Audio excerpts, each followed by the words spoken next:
Bonjour à tous, bienvenue sur Non-Stop. Ravi d'être avec vous, Jordan Deluxe, pour vous accueillir tous les jours avec un instant de luxe évidemment et une personnalité. Aujourd'hui, il s'agit d'un sportif. Bonjour Taï Chris. Bonjour, ça va bien? Bienvenue sur le plateau merci. de l'instant. On va parler ensemble. Oui, ça va bien, je n'ai même pas répondu à la question. Vous voyez, je suis tellement chaud patate pour commencer l'émission. On va y aller avec des petites questions, des images. Avec plaisir. On enchaîne tout de suite. C'est parti. 6 questions. Vous connaissez évidemment l'émission si vous êtes des fidèles. Si vous venez d'arriver, bienvenue. Vous commencez avec la première, deuxième, troisième, quatrième, cinquième ou sixième. Allez-y, je vous en prie. Alors, 5. Allez, case numéro 5. Eh bien, c'est votre frère. Oui, exactement, c'est mon frère, Lino. En fait, ça, c'est quand il est arrivé en Estonie, il y a déjà 4 ans de ça. En fait, moi, je vis là-bas, je vis entre l'Estonie et Paris par rapport à ma société. Et mon frère qui vivait à l'étranger, j'ai réussi à le convaincre de venir me rejoindre et m'aider dans la boîte. Donc, finalement, c'est super parce qu'on est, on est en coloc là-bas, lui et moi. Et voilà, c'est devenu un projet familial. Alors, lui aussi, il fait du sport, parce qu'il fait de la capoeira, c'est bien ça? Plein de choses. Il a été, on va dire, champion de capoeira, c'est-à-dire qu'il a vécu avec de la capoeira, des spectacles de capoeira pendant 7 ans. Il était dans une espèce de danse, en fait. Danse acrobatique, avec des sauts périlleux et dans tous les sens. Après, il a été champion d'apnée, il descendait très profondément sous la mer, comme le Grand Bleu.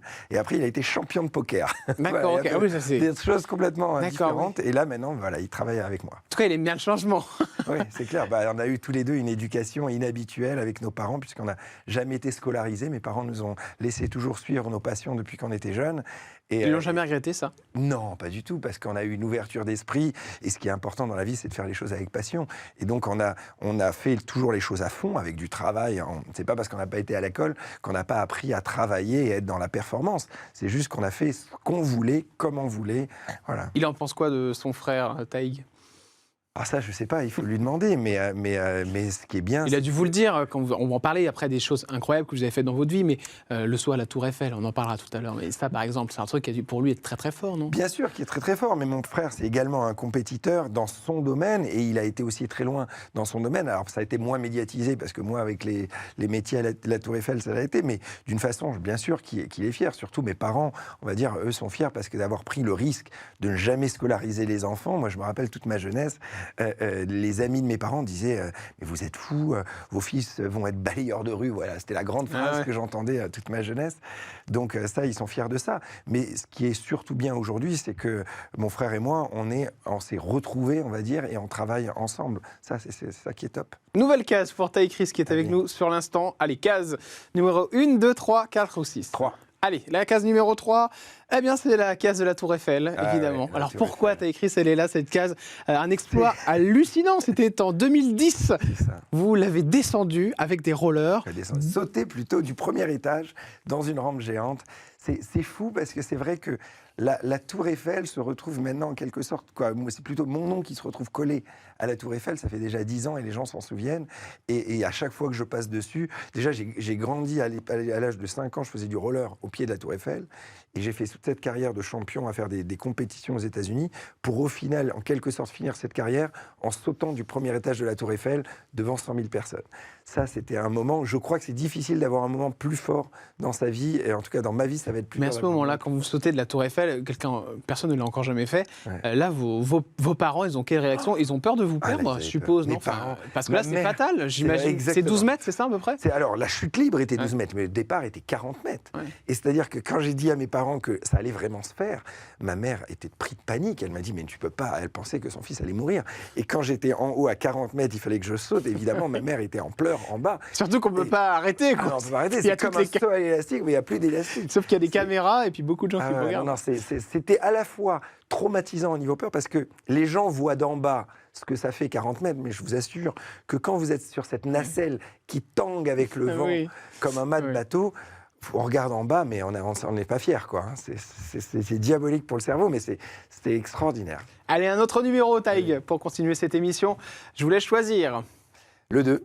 Allez, case numéro 2, eh bien, c'est un téléphone, des téléphones mobiles. C'est votre reconversion, t'as écrit. Exactement. Mais qu'est-ce qui vous a pris? Vous êtes un grand sportif, vous êtes parti dans les téléphones. Exactement. C'est étonnant. En fait, je suis parti, je m'étais cassé la jambe il y a 5 ans et je voulais me réinventer. Je voulais pas spécialement le faire dans le sport. Après, ça change pas que je continuerai à faire du roller et peut-être même des records qui arriveront encore dans le futur.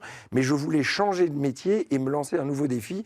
Et donc, j'ai imaginé une technologie dans les télécoms, en gros, de mettre des numéros dans le cloud via une application mobile. Donc, j'ai créé une appli toute bête qui s'appelle On-Off, qui permet en un clic d'avoir un deuxième numéro. Donc, on veut un numéro temporaire pour draguer ou mettre sa voiture sur le bon coin ou un numéro pro. On télécharge On-Off et dans la seconde, on a un deuxième 06. Mais de construire ça, c'était incroyable et hyper compliqué à construire.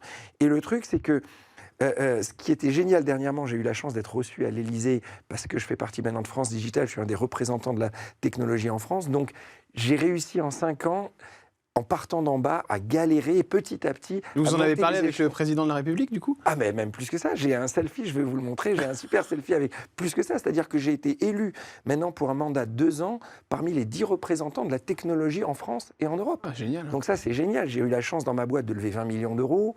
La notoriété a aidé pour lever cet argent? C'était l'inverse. Alors, la seule chose qui a aidé, c'est que les gens qui me connaissaient depuis longtemps, ils savaient que j'étais travailleur, que j'étais honnête, que j'étais un performeur en quelque sorte et que j'allais apprendre vite dans le monde des télécoms, même si j'y connaissais rien. Mais c'est sûr que quand j'étais voir les premiers investisseurs et que je leur dis que je veux créer un opérateur mobile mondial, en tant que rollerman, en plus en béquille, ils m'ont rigolé au nez. Très malin, t'as écrit, vous aurez remarqué la marque de son... Voilà, un petit peu de promotion. Il est malin, il sait faire, hein. Il connaît les médias. Allez, on continue avec une autre case. T'as écrit case numéro 1, 4 ou 6? 1. Allez, la case numéro 1, ça tombe bien. Est-ce qu'elle a été rentable, cette application? Alors, oui et non. C'est-à-dire que le monde de la technologie, c'est très, très long et compliqué. Ça demande beaucoup de ressources. Moi, au début, j'avais levé 1 million d'euros pour le faire. Je me suis dit, vu que j'y connaissais rien, 1 million d'euros, je suis large. Ouais. Finalement, ça m'a coûté 15 fois plus. Donc, j'ai déjà dépensé, en quelque sorte, 15 millions d'euros pour fabriquer cette appli. Et il y aura encore sûrement des dizaines de millions d'euros, mais je suis en train de créer un groupe mondial. Donc, bien sûr que c'est rentable à long terme. Aujourd'hui, on fait plusieurs millions d'euros par an de chiffre d'affaires. La société perd encore de l'argent, mais les startups sont toujours en train de perdre de l'argent, mais on en perd de moins en moins. Mais à terme, j'aurais créé finalement de zéro un groupe qui sera mondial et qui vaudra beaucoup d'argent. Et alors, le saut à la Tour Eiffel, il était rémunéré? Ça écrit ça? Alors, le saut de la Tour Eiffel, non, au contraire. Vous a coûté de l'argent? Toutes mes économies, j'avais plus d'économies. Ça a coûté combien? Alors, l'événement a coûté à peu près 750 000 euros. Ah ouais, quand même. Et moi, j'avais des sponsors. Tous mes économies côté, j'ai mis 150 000 euros pour sauter.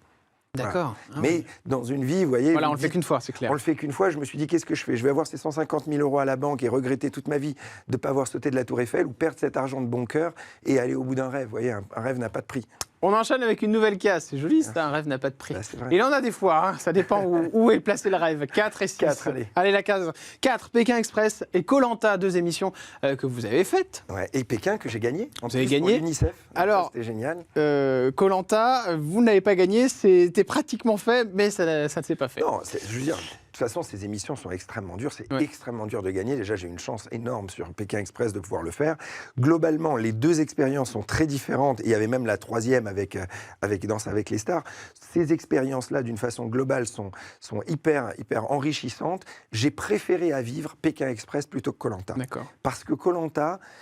on s'ennuie quand même beaucoup sur l'île. On s'ennuie sur l'île, on tourne un peu en rond, quoi. Mais rien n'est pipé, sincèrement. Non, rien n'est pipé. Vous n'allez pas me le dire, vous avez signé un contrat. Non, c'est ce que tout le monde dit, mais pour de vrai.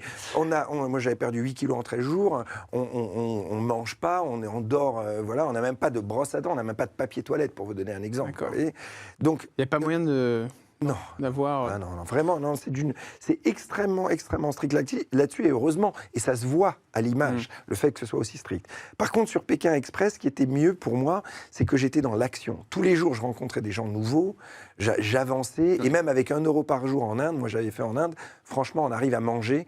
Donc l'ennui et la faim, qui étaient les 2 éléments durs sur Koh-Lanta, je ne l'ai pas vécu sur Pékin Express. Alors vous avez perdu beaucoup de poids, vous me le disiez. Comment vous faites pour gérer ça quand on est sportif? Là, vous en faites peut-être un peu moins, pour gérer la ligne Alors quand on est sportif, on ne réfléchit même pas à la ligne. Là justement, je devrais maintenant réfléchir à la ligne, j'ai pris un peu de poids. Non, Vous avez pris... Quoi, on vous l'a reproché ça par exemple? Non. Vous l'avez fait remarquer? Non, mais j'avais pas forcément remarqué. Non, c'est pas par rapport à ça. C'est simplement quand on est derrière l'ordinateur depuis 5 ans à travailler dans la technologie et qu'avant on a été sportif, c'est sûr que c'est pas la même chose. Mais quand on est sportif de haut niveau, on s'entraîne tellement toute la journée qu'on n'a même pas besoin de penser à la ligne et la ligne arrive toute seule par magie. Quoi. Bah oui, bien sûr. Vous voyez ce que je veux dire.